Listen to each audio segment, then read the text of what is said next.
Agora vamos deixar bem claro uma coisa: seu sossego já era.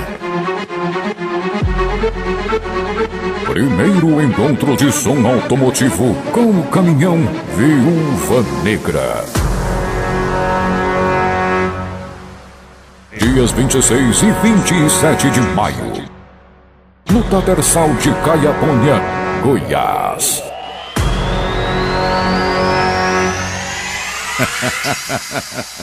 Vamos lá. É nós mesmo, vagabundo.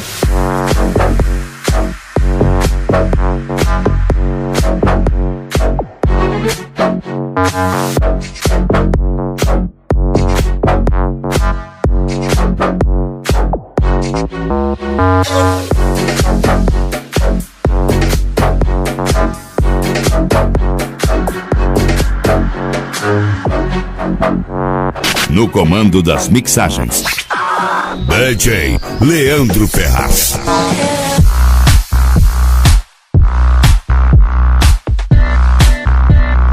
Presença das maiores potências de som automotivo do estado. Vamos lá.